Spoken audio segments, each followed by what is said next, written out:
Bonjour à tous et bienvenue dans cette nouvelle vidéo podcast. Alors, bonjour à tous et bienvenue dans cette nouvelle vidéo podcast tricot. Moi c'est Margot de la...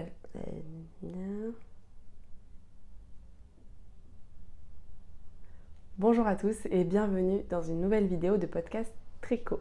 Moi c'est Margot, vous êtes sur la chaîne Margot Tricot et comme vous l'aurez compris, ici je parle surtout de tricot mais aussi pas mal de teinture de laine. Donc pour le podcast d'aujourd'hui, on va parler de ce que je porte, de mes projets en cours, pas mal de teinture de laine, d'une acquisition que j'ai fait et de projets en vie pour le futur. Alors on va commencer par ce que je porte. C'est le Nordiska Sweater de Kathleen Hunter que je vais vous montrer debout. C'est un pull que j'ai tricoté en laine rustique. C'est la marque Les Toisons Bretonnes, c'est leur fil origine 2 fils, donc c'est une fingering que j'ai tricoté en 3,5 puisqu'elle est assez gonflante comme elle est rustique. Et c'est une laine qui propose dans plusieurs couleurs unies et ils avaient fait, au moment où je l'ai acheté, un partenariat avec une teinturière qui a fait le coloris qui est plus varié que vous voyez ici. Et pour les couleurs du jacquard, donc le marron et le orange, et c'est tout. J'avais pris des pelotes de coloris unis qui n'étaient pas faits par la teinturière mais par la marque elle-même. C'est un pull que j'ai tricoté en 2022, donc il y a 2 ans, et que je porte assez souvent, mais c'est un peu... j'aime pas trop en fait les manches qui s'arrêtent en dessous du coude. Déjà parce que c'est vraiment pas... Enfin, c'est pas vraiment en dessous du coude, c'est un peu au niveau du coude, mais du coup c'est pas très agréable à porter la laine rustique à ce niveau-là, enfin qui s'arrête à ce niveau-là. Et puis du coup on sait jamais trop en quelle saison on peut le mettre. S'il fait trop froid, il tient pas assez chaud. Et en même temps, comme c'est un pull en jacquard et en laine rustique, il est quand même relativement chaud. Enfin moi je l'ai fait en laine rustique, donc il est assez chaud et donc je le porte... On va dire que c'est pas le... Je recommande pas les manches 3/4, je pense que si vous le faites, vous pouvez très bien prolonger les manches et faire des manches longues. Ce sera beaucoup plus facile à porter dans la vie de tous les jours. Sinon, j'aime beaucoup le modèle. C'est donc un modèle qui se tricote en rond du haut vers le bas et avec un col V. Donc au début, on est à plat et c'est des augmentations raglant sur les épaules. Puis après, on passe en rond une fois qu'on a fini le col et on fait le corps, puis ensuite une manche et ensuite l'autre manche. Ce qui est joli sur le raglan, c'est qu'il y a une petite torsade qui rend vraiment très bien. Et je trouve le modèle vraiment chouette, je vous le recommande. Donc c'est tout pour ce que je porte et on va passer maintenant au projet en cours puisque je n'ai pas de projet fini pour cet épisode parce que j'ai monté énormément de projets, donc énormément, tout est relatif, j'ai 4 projets en cours. Plus la teinture dont je vous parlerai après qui me prend pas mal de temps, donc j'ai pas encore fini mes encours mais je vais vous les montrer. Donc il y a 2 encours que vous avez déjà vus si vous avez regardé la vidéo précédente, alors je vais passer assez rapidement dessus. Le premier c'est un châle triangulaire, tout ce qu'il y a de plus simple, que je crois que j'ai pas du tout avancé depuis la dernière vidéo. Voilà, c'est Espace Tricot, c'est le Spring Thing, donc c'est un modèle gratuit. Et on augmente, là je suis à la phase d'augmentation, j'ai presque fini les augmentations, mais vous pouvez voir que j'ai enlevé les aiguilles, ils sont sur le câble, parce qu'en fait c'est des aiguilles que j'utilise pour l'autre encours que je vais vous montrer. C'est des 4,5, non c'est des 4, ouais des 4, et du coup j'ai privilégié l'autre encours que j'adore. Mais pour parler de ce châle, c'est donc un châle triangulaire asymétrique. On commence par augmenter tous les 4 rangs et après on diminue tous les 2 rangs je crois. Et ensuite on vient relever des mailles pour faire une bordure que moi je vais faire en couleur contrastante, en jaune fluo je pense. Pour le coloris, c'est une laine que j'avais teint il y a quelques mois, qui est un single violet pâle avec des nuances de bleu, de rose et des speckles jaune fluo. Donc voilà, il est en pause, mais c'est plus parce que en fait, je privilégie mes autres encours en ce moment, mais celui-ci, je l'ai dans la tête, il faut que je le finisse à peu près pour Noël parce que je veux l'offrir à Noël, mais je pense que la personne à qui je veux l'offrir, je vais pas la voir, enfin je vais pas pouvoir fêter Noël avec elle avant janvier ou février. Donc j'ai un peu de temps, donc je me presse pas sur celui-ci. Par contre, je me presse, enfin c'est pas vraiment que je me presse, mais j'arrive pas à m'arrêter de tricoter cet encours-là. Cet encours-là que je vous ai montré aussi à la dernière vidéo et qui a beaucoup avancé. Je sais même pas si je vous l'avais montré, je crois que j'avais fait que l'échantillon. Ouais, et bah j'en suis là. J'arrive pas à le lâcher. C'est un pull, donc c'est le sweater numéro 11 de My Favorite Things Knitwear. Voilà, en light. Je pense qu'il existe en plus gros du coup. Moi c'est en light, donc c'est des aiguilles 4. Et je vais vérifier quand même pour pas vous dire n'importe quoi. Oui, du 4 mm. Et moi je tiens un fil de fingering avec un fil de mohair, sachant que ma fingering est plutôt rustique. C'est la Dansk Pelsuld. Donc elle est assez gonflante et elle est un peu plus grosse qu'un fil de fingering classique. Donc voilà, pour l'instant j'en suis là. J'ai donc fini mes emmanchures et j'ai rejoint pour le corps et j'ai ça de corps. Que vous dire? J'en parle rapidement. C'est un modèle qui se tricote du haut vers le bas. On commence par faire le dos et on fait ses épaules que j'aime beaucoup et que j'avais jamais fait. Je crois que c'est les emmanchures. Ah, je me souviens plus comment ça s'appelle. J'essaierai de chercher pour vous le mettre. En tout cas, ce qu'on fait, c'est qu'on commence par monter des mailles pour le col, puis on augmente et ça fait comme un trapèze. Je sais pas si vous le voyez bien. On augmente en fait sur les, à ce niveau-là et on se retrouve avec un trapèze. Après, on continue tout droit et on vient en fait relever des mailles ici sur les augmentations qu'on avait fait pour faire les deux devant. Et après, on vient former notre col. Donc là, c'est un col rond. Ensuite, on viendra relever des mailles pour faire... normalement, c'est un col cheminé.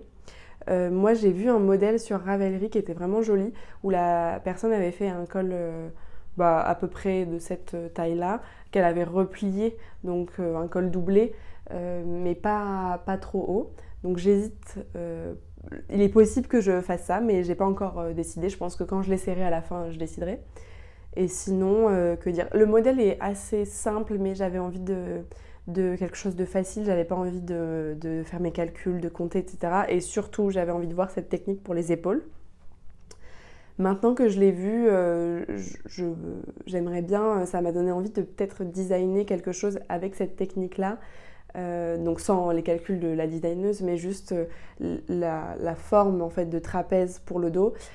Puisque c'est quelque chose que j'avais envie de faire déjà, mais j'avais entendu dire que c'était plus dur au niveau du design que des épaules tombantes, que des épaules tombantes, comme j'ai fait dans le Color Block Tee.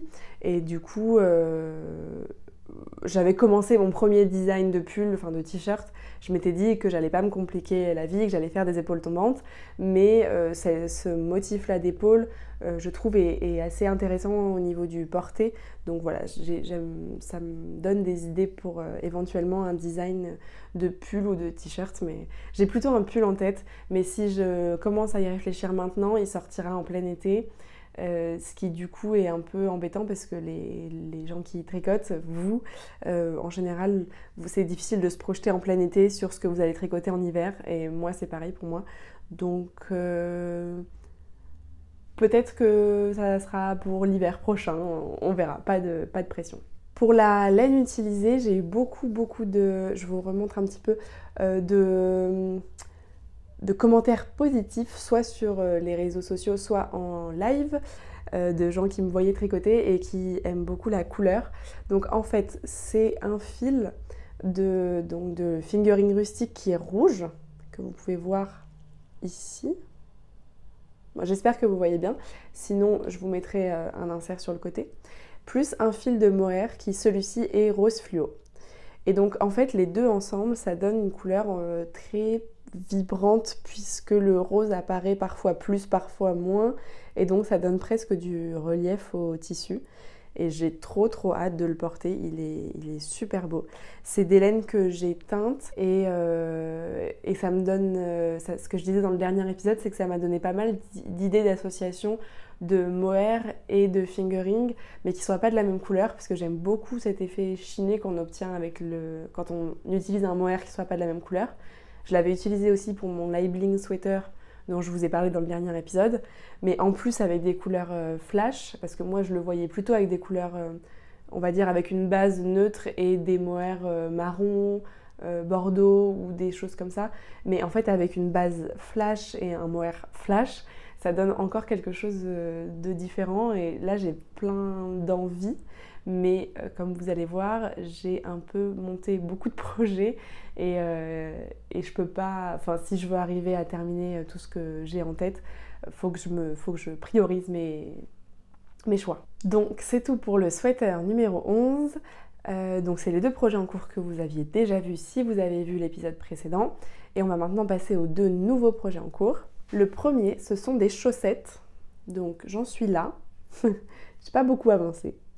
Je les ai montées, en fait, c'est une laine que je vais vous montrer. C'est cette laine-là que j'ai teint il y a 1 ou 2 semaines. Et c'est une base, en fait, que j'ai teint dans l'idée éventuellement de la proposer à la vente. Parce que pour celles qui n'ont pas encore suivi, j'ai pour projet d'ouvrir une boutique en ligne de laine teinte à la main courant de l'année prochaine. Et je suis en train de rechercher du coup les bases que je veux proposer. Et cette base-là, c'est une base de laine à chaussettes, mais qui est sans nylon, qui est 80% mérinos et 20% lin. Et voilà, je voulais la tester parce qu'on m'a souvent dit que le lin c'était plus sec, moins élastique et que ça avait moins de tenue que le mérino nylon. Et voilà, moi j'ai un peu à cœur d'essayer de proposer des bases qui soient sans acrylique, non superwash, un peu plus rustiques, mais en même temps, je veux pas faire l'impasse sur une base à chaussettes de qualité. Donc, quand j'ai fini de teindre cet écheveau, quand j'ai fini de teindre cet écheveau la semaine dernière, j'ai tout de suite monté ces chaussettes. Donc je me suis inspirée, mais très grossièrement, du modèle de chaussettes Priya, qui est un modèle gratuit que j'avais déjà tricoté, et en fait je reproduis pas du tout, enfin c'est un modèle avec du jacquard. Moi je refais pas du tout le jacquard, j'ai juste utilisé le nombre de mailles, donc il monte je crois 62 mailles, ce qui est le nombre de mailles basique recommandé, avec des aiguilles de 25, et c'est des côtes 3-1. Donc je fais mes côtes 3-1 et après je vais reprendre aussi le talon qu'ils utilisent. Mais pareil, c'est un talon hyper basique, hein. C'est juste que c'est plus simple comme ça de suivre une recette. Comme ça je suis sûre que ça marche. Surtout que je les ai déjà faites, je sais qu'elles me vont. Donc voilà, j'ai réutilisé ce modèle-là, qui par ailleurs est un modèle que je trouve très très joli. Donc si je peux en faire la promo. Le jacquard est vraiment bien pensé. Il est vraiment... délicat, ouais, je dirais ça, je dirais que c'est délicat, le motif des pris à soc. Donc voilà pour le 3e projet en cours, et on va passer au 4e et au dernier, qui sont exactement la même chose, c'est-à-dire des chaussettes. Alors là, je viens de terminer de faire l'arrière du talon, et du coup, là j'ai beaucoup de mailles sur mes aiguilles, et je vais commencer à faire le pied qui va apparaître ici. Donc c'est exactement la même chose, c'est des pris à socks. Donc là, comme la laine est très foncée, vous allez peut-être pas bien voir, mais c'est des côtes 3-1. J'aime beaucoup les côtes 3-1 pour les chaussettes, ça fait un effet élastique qui est très très joli sur le pied. Cette fois-ci, j'ai monté 68 mailles parce que je les ai tricotées en aiguilles, c'est des aiguilles mini circulaires, c'est du 2 mm. Donc j'ai monté un petit peu plus de mailles. Et pour la laine, c'est de la... Alors là j'ai un petit reste de laine, mais c'est de la Arwetta de Filcolana. Et c'est un coloris vert très foncé, mais chiné, avec plein de nuances de vert plus clair et de bleu. Ouais, je crois qu'il y a même un petit peu de jaune. C'est une laine que j'avais achetée pour faire un col. Et finalement, j'avais défait le col parce que c'était pas un modèle qui me plaisait. Et puis surtout, la laine est très très fine et du coup, c'est assez long. C'était très très très long. Et pour un col qui était, je crois, à double tour, ça m'a découragée. Donc je l'ai défait et là, j'utilise pour les chaussettes. J'utilise parfois, j'en ai quelques stocks pour des bonnets ou des choses comme ça. Elle est vraiment chouette, la Arwetta. Donc j'aime bien l'avoir en stock. Donc ça, c'est le 4e projet en cours et le dernier projet en cours. C'est aussi un projet à offrir. Je me suis motivée à le... En fait, je l'ai monté un peu au dernier moment, un jour où il a fait très froid ici à Paris et il a neigé, c'était trop bien. Et du coup, je me suis dit, mince, il faut que j'offre des chaussettes tricotées et j'ai pas commencé à les faire. Je voulais... En fait, c'est pas il faut, mais ça me fait plaisir d'en offrir quand il commence à faire froid. Je sais que à chaque fois que... les personnes à qui j'en ai offert m'ont toujours fait des retours en me disant ah, c'est trop bien les chaussettes en laine, on n'a plus jamais froid aux pieds et tout.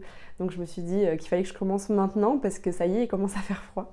Au final, il a refait chaud, donc j'ai encore un petit peu de temps, mais pareil, là je suis à fond sur ces chaussettes-là, c'est celles que j'emporte dans le métro le matin, le soir, comme ça j'avance bien. Et voilà. Donc voilà tout pour le tricot. On va maintenant passer à la teinture puisque j'ai pas mal teint la semaine dernière. Donc j'ai fait des tests de couleurs parce que pour l'instant, donc dans l'idée toujours d'ouvrir la boutique en ligne courant de l'année prochaine, je fais des tests pour tester les pigments que j'ai choisis et comment ils interagissent les uns avec les autres, comment ils se fixent à la fibre, et puis d'essayer de créer mes couleurs à moi en faisant mes petites recettes. Donc l'idée là c'est de faire le plus de tests possible pour comprendre comment les couleurs réagissent ensemble, comment elles se mélangent ensemble. J'ai commencé par faire des tests de bleu foncé puisque j'avais déjà fait le bleu clair, ça avait rendu hyper bien et je voulais faire du bleu foncé. Donc j'ai fait mes mélanges mais je trouve que entre celui-ci et celui-ci, les nuances sont vraiment très faibles. Et voilà, et ça m'apprendra que, en fait, j'y suis allée très doucement dans les mélanges en pensant qu'il y avait une des deux couleurs qui allait prendre le dessus. Et en fait, non. En fait, le bleu foncé prend pas mal le dessus. Donc voilà, c'est une leçon que j'ai retenue. C'est pour ça que je fais ces tests-là. C'est sur des mini échevaux de 10 grammes. Donc il n'y a pas trop de pertes. Et puis de toute façon, c'est jamais perdu, même si les couleurs se ressemblent. Je trouve ça hyper joli d'avoir tous les écheveaux à côté. Et j'ai pour idée de me faire soit une couverture, soit un gilet en granny square ou un pull en granny square avec tous les tests de couleurs que j'ai fait, tout en gardant des petits échantillons parce que l'idée c'est quand même de me faire un catalogue, enfin un catalogue comme un livre de référence quoi, avec mes recettes. Mais voilà, si je garde 2 grammes, il me reste 8 grammes pour faire des granny square, ça pourrait être sympa. Donc pour vous dire un peu, donc ces trois-là se ressemblent beaucoup. C'est un bleu un peu électrique, celui-ci est un petit peu plus foncé. Et c'est un bleu que j'adore et qu'une amie à moi a adoré aussi. Donc elle m'a demandé de lui teindre un écheveau pour qu'elle veut se faire une capuche. Donc je suis trop contente, ça va être la première personne qui va tester mes laines teintes à la main. Et puis comme c'est une amie, ça me fait très plaisir.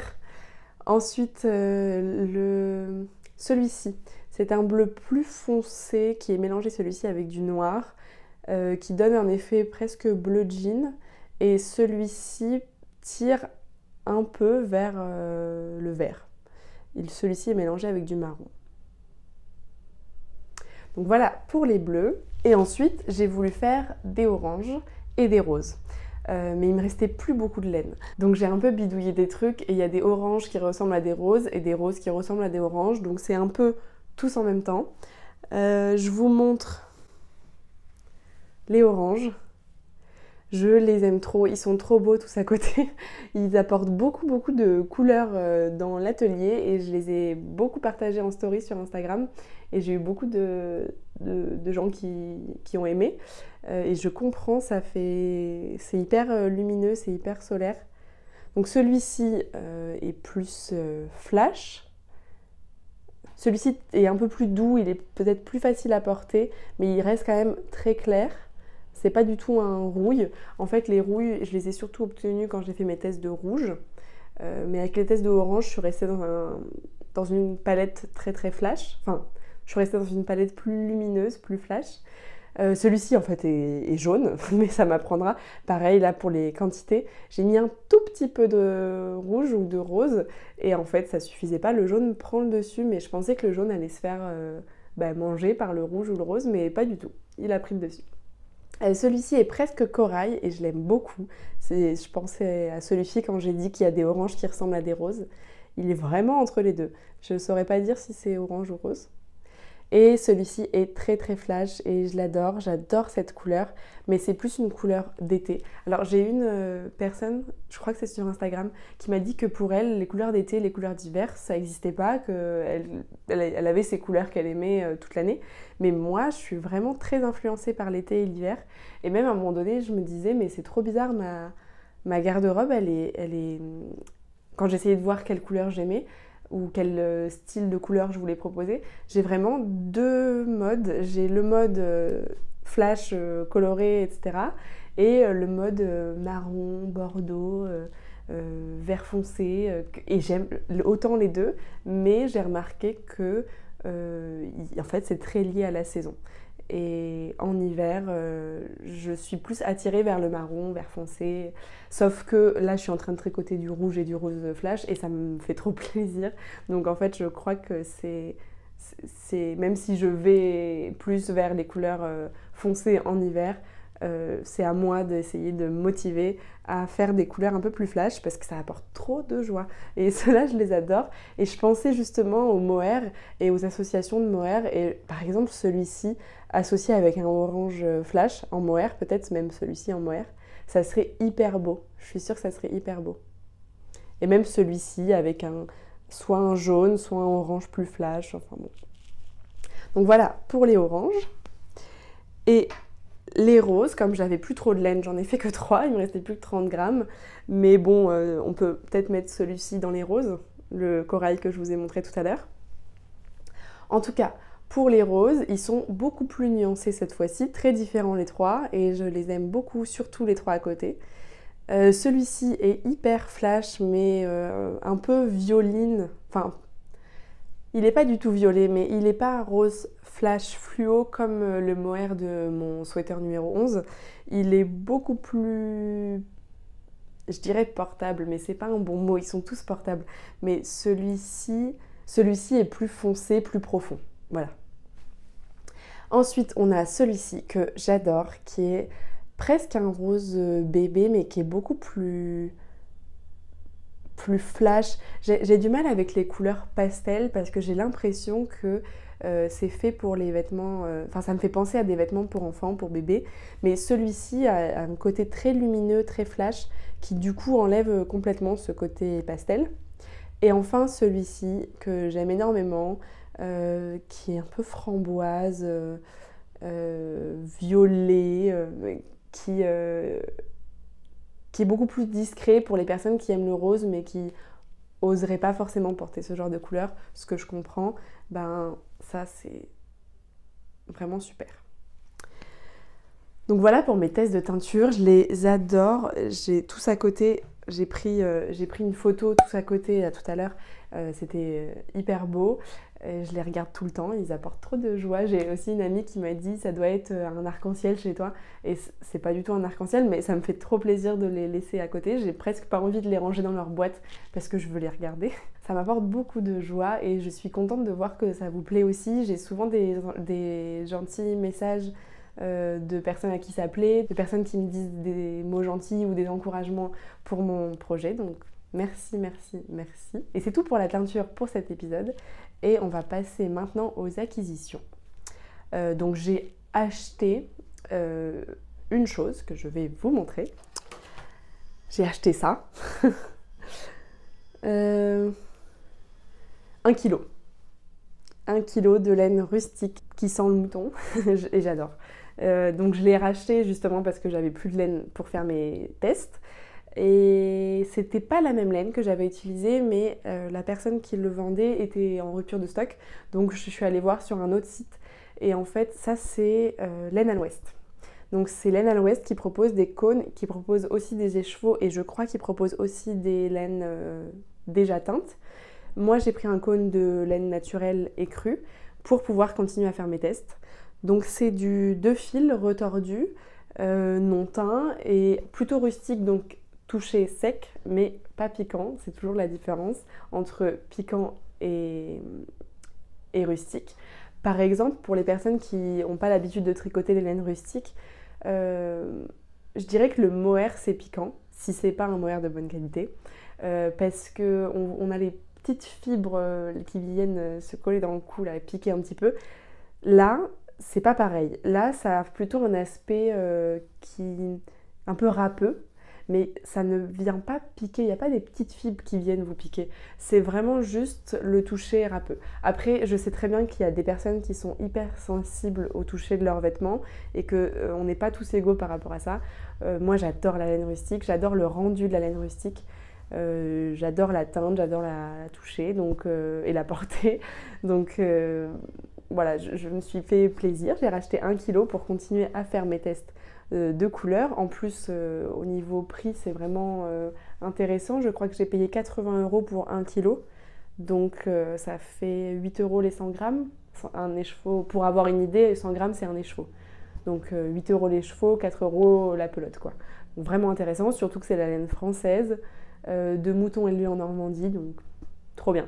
Et en plus, donc Laine à l'Ouest, quand ils envoient des colis, moi je ne savais pas, j'ai eu la bonne surprise de recevoir un petit autocollant tricoté sémilité. Je le trouve trop mignon et en fait c'est dans leur démarche, Laine à l'Ouest, c'est dans leur démarche de promouvoir la laine faite en France, la laine rustique et voilà, et l'achat responsable de fils éthiques. Et je l'ai eu aussi en plus petit en vert. Et j'ai aussi eu un petit ruban, une petite étiquette que je pourrais fixer sur l'arrière d'un pull, si je fais un pull avec cette laine-là ou d'un projet. Pour terminer sur Laine à l'Ouest, ils m'ont aussi envoyé ça. Donc c'est leur campagne en fait pour promouvoir la laine éthique. Et je trouve ça hyper intéressant, la laine naturelle. Française. Et ouais, et je trouve ça hyper intéressant. Pour vous résumer, en gros, ils expliquent ils expliquent ce que c'est que la fibre naturelle, pourquoi c'est intéressant de choisir un fil français, ça soutient les paysans, ça soutient l'écologie. Pourquoi, pareil, ils mettent en avant les bienfaits du tricot. Bon, là, je pense qu'on est tous convaincus. Si vous regardez cette vidéo, c'est que vous êtes déjà convaincus. Il parle aussi de l'aspect thermorégulateur de la laine et que c'est quelque chose qui du coup se porte en toute saison, que même s'il fait chaud, en fait la laine va pas vous donner trop chaud. Bon, ça c'est vrai, mais il faut quand même s'y connaître un petit peu pour adapter. Quand il fait chaud, on peut porter des t-shirts en laine, on va pas porter des pulls en jacquard avec un fil déca. Bon, mais c'est vrai que quand il fait chaud, on peut quand même porter de la laine. D'ailleurs, il y a une marque qui fait comme ça des vêtements techniques en mérino pour les sportifs et c'est des choses qui se portent l'été. Après, il parle donc de la manière de laver le tricot et du fait que la laine n'a pas besoin, enfin la pure laine n'a pas besoin d'être lavée trop souvent puisque il suffit de l'aérer en fait et les propriétés de la laine font que ça ne fixe pas les bactéries, donc les odeurs ne se fixent pas non plus sur la laine et que si on veut la laver, on la lave à froid et à la main ou en machine sans essorage, mais que du coup c'est beaucoup plus écologique qu'un pull qui va être fait en acrylique qu'on va acheter dans le commerce et qu'il va falloir laver pratiquement à chaque fois qu'on le porte. Et enfin, il termine par le fait que si ça bouloche, c'est normal, c'est de la laine, ça bouloche aux endroits où ça frotte, il suffit de le raser et on retrouve un pull comme neuf. Donc j'aime bien l'idée de Laine à l'Ouest et leur communication autour de la laine rustique et de la laine française. Et plus ça va, plus j'y réfléchis, plus je me rends compte que c'est vraiment une base que je voudrais proposer, pas forcément Laine à l'Ouest parce que j'ai pas encore fait les démarches pour savoir s'ils acceptent de fournir des teinturiers ou de fournir en gros, mais j'aimerais vraiment énormément travailler avec des éleveurs français qui font filer leur laine en petite ou moyenne quantité, en tout cas avec une base de laine qui soit rustique et qui soit éthique. Parce que c'est quelque chose déjà que j'aime beaucoup teindre. Tous mes tests en fait je les fais là-dessus pour l'instant, je les ai jamais encore fait sur des bases de mérino qu'on retrouve, donc c'est plutôt des laines qui viennent soit d'Amérique du Sud, soit d'Australie. Moi en fait mes tests je les fais sur de la laine rustique, en général française, parce qu'en fait c'est plus facile pour moi quand je vais dans les salons d'acheter des cônes à des personnes qui sont français, puisque dans les salons où je vais, c'est surtout les laines de Malakoff et le salon DIY, il y a quasiment que des Français. Donc ça s'est un peu fait comme ça, mais j'ai réalisé quand même que c'était assez important pour moi de pouvoir proposer une base rustique dans la boutique, et je freinais un peu des cas de fer parce que j'avais peur que ce genre de base ne trouve pas leur public. Mais je crois que c'est un peu donnant-donnant, c'est aussi aux teinturiers de proposer ce genre de base pour que le public vienne chercher, et il me semble, j'ai l'impression, on verra bien, que de plus en plus de personnes s'intéressent à la laine rustique, et que même il y a certaines personnes qui ne tricotent que de la laine rustique. Donc j'ai bon espoir que ça trouve son public. C'est tout pour les acquisitions. On va parler très rapidement de mes envies, de mes projets. Donc j'ai pour projet de refaire une capuche au lit. Donc j'ai déjà fait une capuche au lit il y a 1 an ou 2. Et en parlant avec ma sœur l'autre jour, il me semble elle a essayé ma capuche et elle trouvait ça bien. En plus c'est quelqu'un qui aime pas trop mettre de bonnet. Donc je me suis dit bon allez, c'est une bonne idée de cadeau, mais je sais pas si j'aurai le temps d'ici Noël de lui faire. En tout cas je voulais en refaire une. Mais j'aimerais bien tester un peu de la hacker, c'est-à-dire de la faire en côte, voire en brioche. Donc à suivre dans les prochains épisodes. Et je voulais vous parler aussi d'un modèle que j'ai vu porter lors d'une rencontre tricot. C'est le Signe Sweater de Marianne J. Bjerkman. Et c'est justement un modèle qui est fait en laine rustique, et il était hyper beau. Elle l'a fait en vert et blanc. Franchement, ça m'a donné j'ai eu un gros coup de cœur. Voilà, je voulais le partager avec vous. Je ne sais pas si je vais le faire, mais je pense qu'il mérite d'être vu. Enfin, dernière envie, en ce moment, j'ai très envie, et je vois beaucoup des sortes de triangles fichus à mettre sur la tête, un peu comme, alors il y en a qui appellent ça des babouchkas, je m'y connais pas bien, mais il y a une vidéo d'une youtubeuse qui s'appelle Les Tricots Colères, que je vous recommande d'ailleurs, qui est super intéressante et très rigolote. Et elle est canadienne, et elle fait pas mal de vidéos, elle parle surtout de tricot je crois, et elle a fait une vidéo sur justement les babouchkas, puisqu'elle a créé un modèle de babouchka, et elle explique ce que c'est. Donc j'ai un peu passé rapidement les explications, parce que ce qui m'intéressait c'était de voir comment elle avait tricoté la sienne, mais si ça vous intéresse, vous pouvez aller voir cette vidéo, je vous recommande sa chaîne, vraiment. Et donc voilà, et ça m'a donné envie, pas forcément de faire son modèle, parce que déjà elle l'a pas encore écrit, et elle dit qu'elle veut le faire, mais elle sait pas encore quand. Et juste même tout simplement, j'ai vu des modèles de personnes qui faisaient des châles triangulaires et qui venaient après les mettre sur leur tête et ensuite faire un nœud derrière, devant, et ça fait comme une capuche avec une écharpe. Ça fait un peu l'effet d'une cagoule en fait. Et voilà, j'avais pas mal, en ce moment je regarde pas mal ce genre de modèle tout simple, et j'ai bien envie de m'en faire un, mais ça va attendre parce que j'ai trop de modèles en cours et trop de cadeaux que je veux commencer à tricoter. J'ai aussi envie de tricoter un petit scrunchie, un petit chouchou pour un Noël canadien qui a à mon travail.